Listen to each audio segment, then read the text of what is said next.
Ciao Juventini of the world, my name is Giuseppe, welcome back on the channel, I hope you're all doing well. Unfortunately, my neighbors, they decided to continue with the works and I think that they have a few days of work. Unfortunately, it is what it is, we will try to go through that, so I will try to speak as close to the microphone as possible so that you can hear myself and making abstraction of that noise. Anyway, in today's video we have a lot of diverse topics that we want to speak about, but first let me go back to the episode of yesterday, that really controversial one that I started the video with. Moise Kean, was he offside? Was he onside? What happened? Yesterday I explained to you that the decision was taken based on a frame chosen by the semi-automatic system. You remember that chip that is sending signs to the satellites in the sky that are sending actually this immediately, I think it's instantly, the images to the VR room.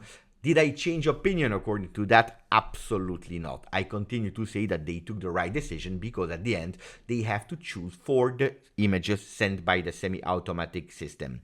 Now, why are we continuing to speak about it? Because we created a new debate. VER, is it that accurate? And to understand it, we have to go back to what really happened. You remember that there are two different frames. We have the first one, that first frame with Gleison Bremer that is impacting that ball, and at that moment Moise Kean is onside, and we have that second frame where the ball is already leaving the foot of Gleison Bremer, where at that moment Moise Kean is offside, and that's the image that has chosen by the system. The problem, the huge problem, is that we are missing the image in between, not because it disappeared, but simply because it has not been recorded. The cameras that we are using today in Serie A to record these episodes are based on 50 FPS. What does that mean? 50 frames per second. And when we do a small calculation that a player that is running approx average on 25 kilometers per hour is actually moving between 7 and 15 centimeters per second. That means that we don't have exactly the accuracy. And when we are basing our decision on a back heel that is in offside for less than 2 centimeters, we have a problem. So at the moment today, we will never know if Moise Kean was really offside or not.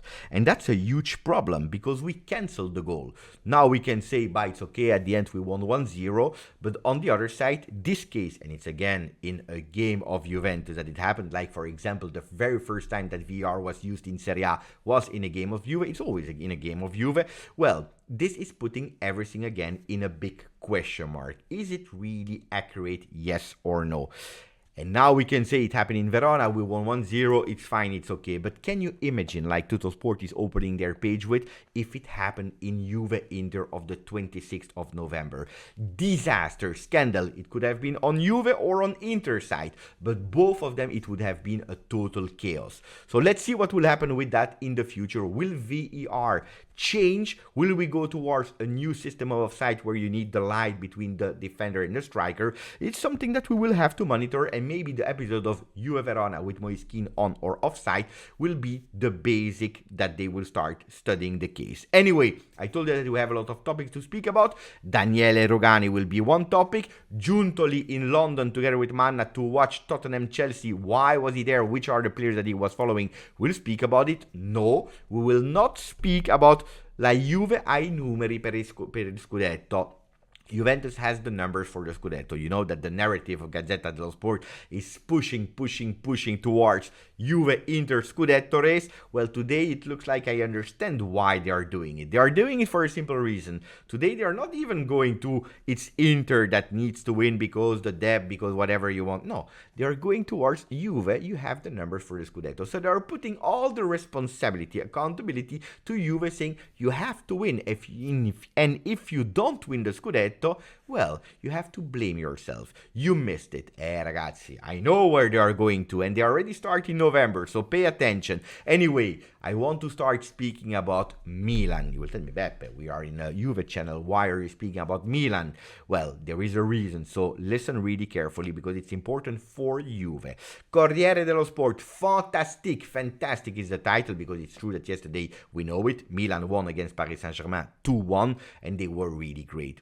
Defensively, they have to do better, but we have to say that they did a fantastic performance. What I appreciated a lot was the Tifo the ultra of Milan, actually all the stadium, that really answered to the Tifo of Paris Saint-Germain. Do you remember in that home game in the stadium of Paris Saint-Germain, of Le Parc des Princes, where you saw Jean-Paul Belmondo with that gun that was actually taking as a target the Devil of Milan? Well, yesterday Milan showed Matrix, Neo, Keanu Reeves that is actually stopping the balls, and at the end they won. So these are the beautiful images of football. Gazzetta dello Sport is continuing with Milan. Milan, il re sei tu. Milan, you are the king. And they are speaking about that bicycle goal of Leao. What I wanted to come back with, it's actually that I think it never happened in the history of football, is that earlier yesterday, when Milan Youth, so under 19, was playing that UEFA Youth League against Paris Saint-Germain, Milan won 3-2, and Francesco Camarda scored a bicycle in that game. So PSG lost twice against Milan in the same day, first with the youth, then with the senior team, and twice they conceded a bicycle kick. First from Francesco Camarda. Oh, ragazzi, he's 15 years old. He's born in 2008 and he's already playing with the youth league of the under 19. And then Leao in the evening. Oh, you will tell me, Beppe, but okay, great, fantastic, but Milan. Can you speak about Juve? Why am I introducing Milan that much in the beginning of the video? For a simple reason. Because you know that in 2025 there will be the FIFA Club World Cup. And there will be 12 teams, if I'm not wrong, or 12 European teams that will be invited based on a ranking. At the moment, Juventus is 7th. They have apparently 52,000 points. Unfortunately, because Juventus is not playing in any European competition, they can't increase that score. But we have two other teams that want to enter that club. Milan and Napoli, that are at the moment 11th with 42,000 points, so 42 points, and then you have Napoli a bit further with 38.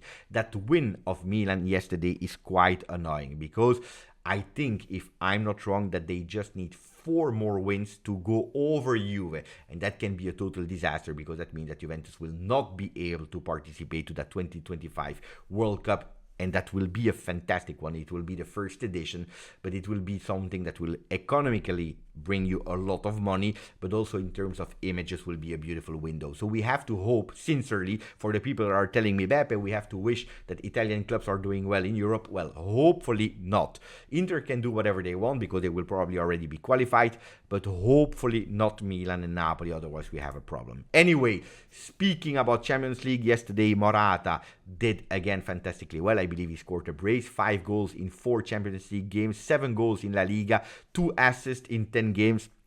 He scored already 12 goals in 14 games, if I'm not wrong. He is on fire.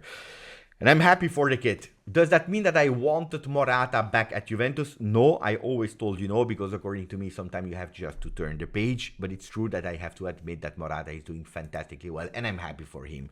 From one possible return, and now it's over because apparently he extended until 2027. We speak about another possible return. We're speaking about the one of Douglas Costa that you hear now since 1 or 2 weeks. He even said it publicly that he wanted to come back to Juve. He even apparently offered himself to come back to Juve for a minimum salary of 100k for the remaining part of the season, which is absolutely nothing. Is it a player that I like, that will give me a lot of emotion if he comes back to Juve? Probably yes. On the other side, I think, again, also here, it's over. You have to turn the page. And I also believe, according to the latest rumor, this is what Juventus is doing. You never know, but it's at the 95% a no from Juve for the comeback of Douglas Costa. Does that mean that Juventus is doing nothing on the Mercato? No, Juventus is doing. Fabrizio Romano yesterday posted a picture of Giuntoli that was in the stadium in London to see Tottenham against Chelsea. Tottenham that, if I'm not wrong, they lost 4-1. They were actually receiving not 1 but 2 red cards that totally changed the game after that 1-1. And then Chelsea scored 3 goals with a hat-trick of Jackson. Well, was Juventus there with Giuntoli to observe Højbjerg in that game? Well, we could say yes, because it was Tottenham. On the other side, I want to say pay attention. It's not because it was there for Tottenham Chelsea that it was there only for one player. You know it. London is like a bit Milan, a bit the home of a lot of Mercato transaction for Premier League clubs, but also outside, because a lot of agents are there.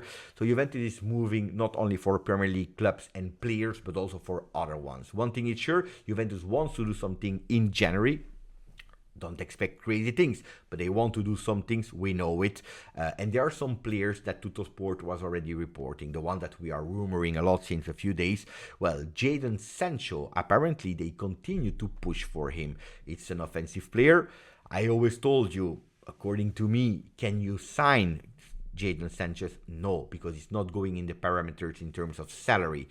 On the other side, Manchester United, they even apparently banned him from the WhatsApp group of United, so he can't even communicate with them, he can't eat with the players, he can't train with the players. There is a big disconnection between them, and Manchester United would even be open to pay partially the salary for 6 months of Jadon, just to put him in the window so that they can sell him in the future.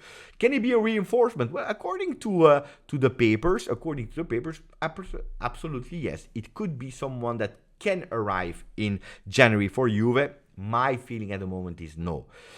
Can we speak about Partey? Can we speak about Phillips, Calvin? Can we speak about Holberg? Well, these players need to continue to be monitored from Juve, but according to what we know, Juventus is really looking for a more offensive player, and this is a bit going towards the direction that I told you yesterday. Calvin Phillips, a player that I really appreciate, I really like, but is he the player that we need at Juve today in terms of position to reinforce our midfield? I don't think so. And it's the same for players like Holberg, for example. Great player, beautiful player, strong player with a lot of qualities, but probably not the player that we are looking for at the moment. On the other side, we are still continuing to following the left foot defenders, Kelly from Bournemouth. You remember I spoke about it a few days ago. Some people that are watching Premier League told me, Beppe, but Bournemouth is a really disaster. They are really great. They are not really great. I don't know if it's a good player.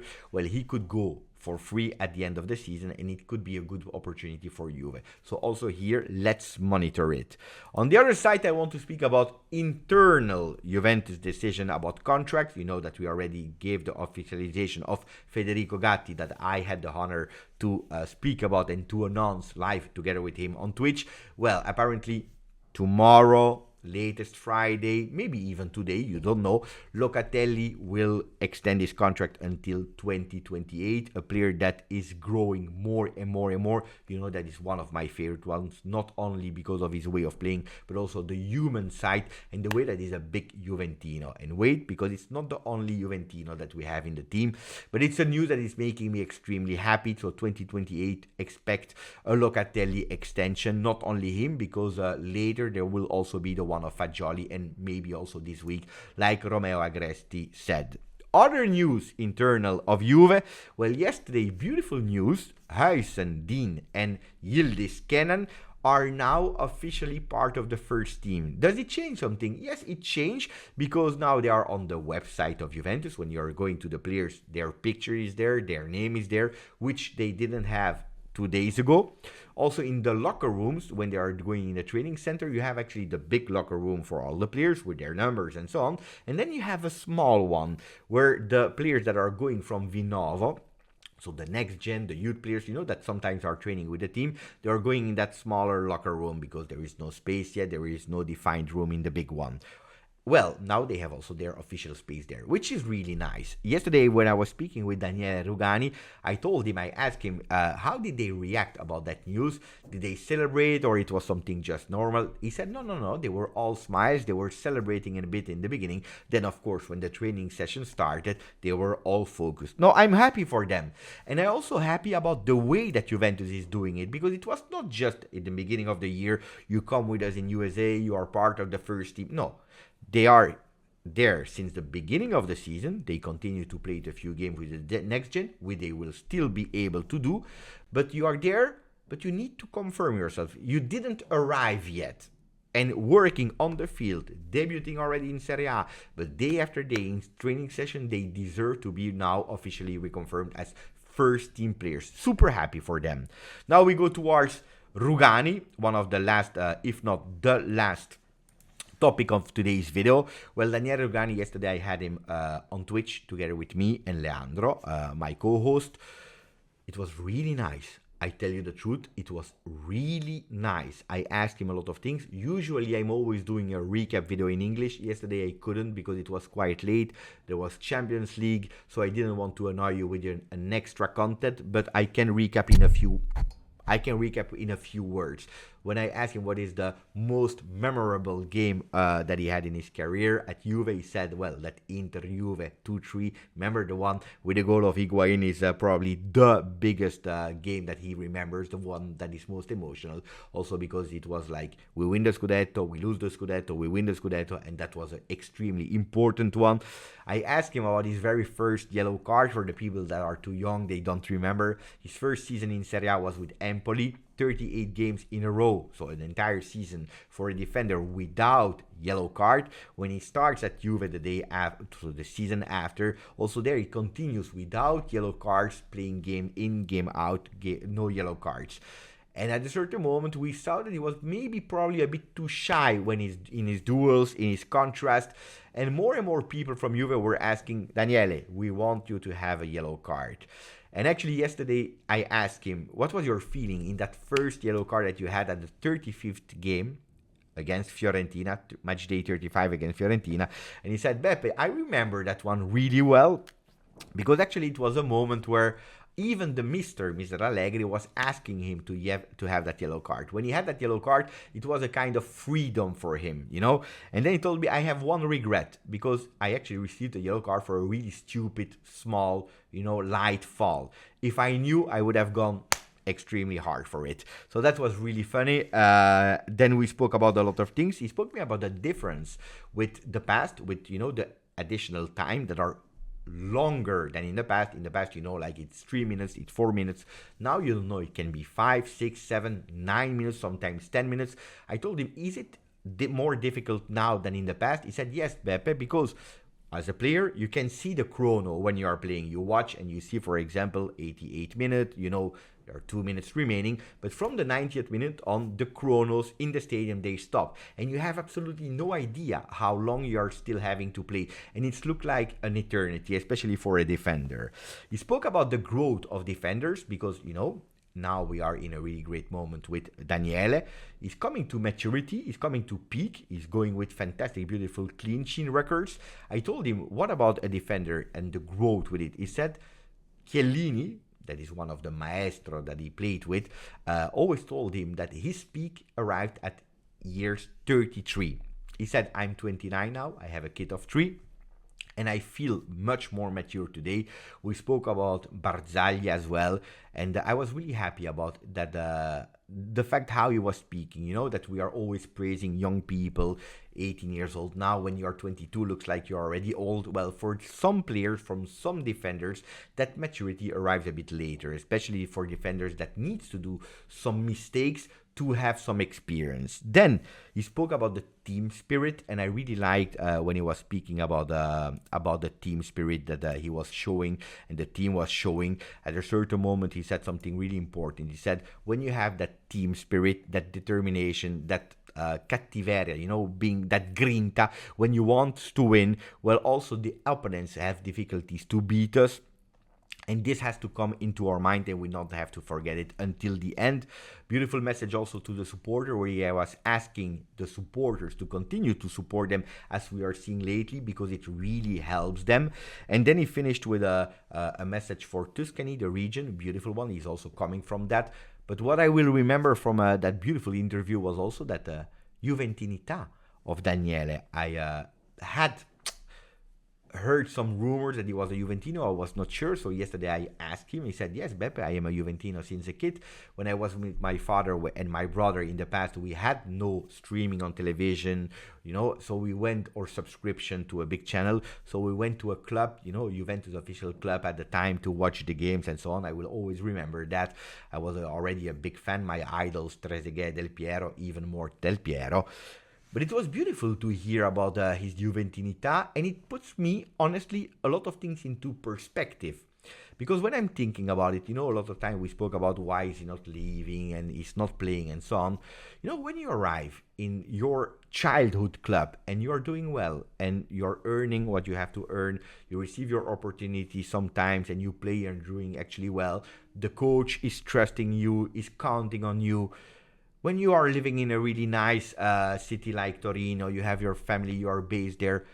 Well, actually, I can now put things into perspective, especially knowing that he's a die-hard Juventino, just like you, just like me, just like Locatelli, just like Fagioli, like Miretti, like a lot of players that I had the opportunity to interview, like a lot of players that we have in our team, makes me really happy. Honestly, I tell you, super happy about that.